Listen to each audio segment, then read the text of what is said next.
welcome back to Notice This.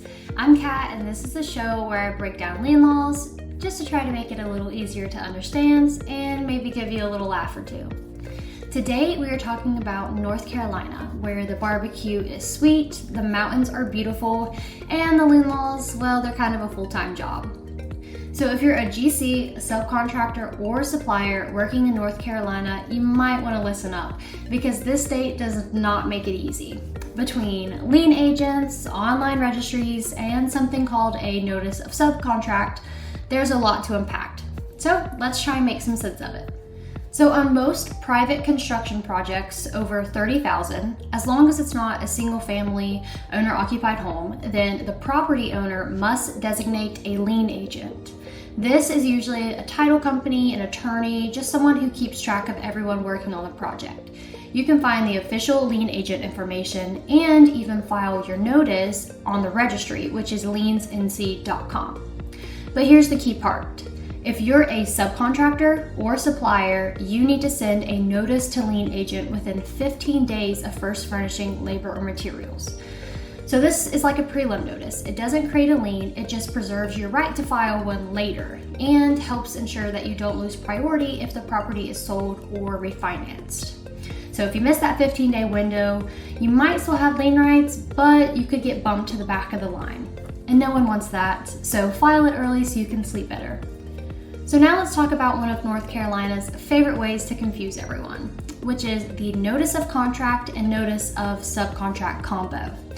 Here's how it works. The general contractor on a private project can, and in many cases definitely should, file a notice of contract with the clerk of court and post it at the job site. This notice tells everyone lower in the chain, hey, there's a GC in charge here, and if you want to protect your lien rights, you need to send your own notice as well. So if you're a subcontractor or supplier working under the GC, just meaning you're not contract directly with the owner, then you'll want to send what is called a notice of subcontract. So that will get served on the GC and the owner.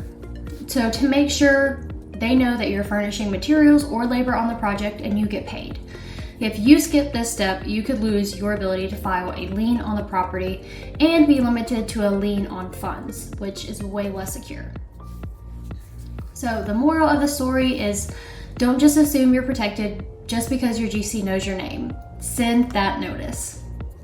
Now, if you're on a public project like a school, highway, or government building, the rules change completely.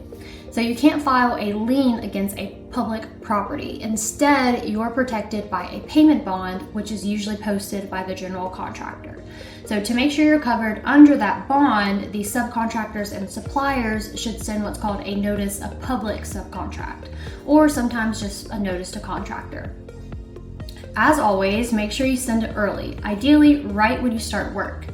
Because if you send it late, your claim might only cover work performed within the 75 days before you sent the notice. So, as always, earlier the better. So let's do a quick lightning round by rule. If you're a general contractor, you're responsible for designating and posting the lien agent on private projects. You can also file a notice of contract to control how lower tier lien rights flow. And if you're a subcontractor or supplier on private projects, you have to file your notice to lien agent within 15 days of first furnishing. If a notice of contract is posted also, then you need to send a notice of subcontract to the GC and owner. And on public projects, forget liens, focus on the bond, send your notice of public subcontract, and the earlier the better to secure bond claim rights. So yeah, North Carolina definitely wins the prize for most moving parts in a lien process. Between all the lien agents, notices of contracts, and bond rules, it's just a lot to keep track of.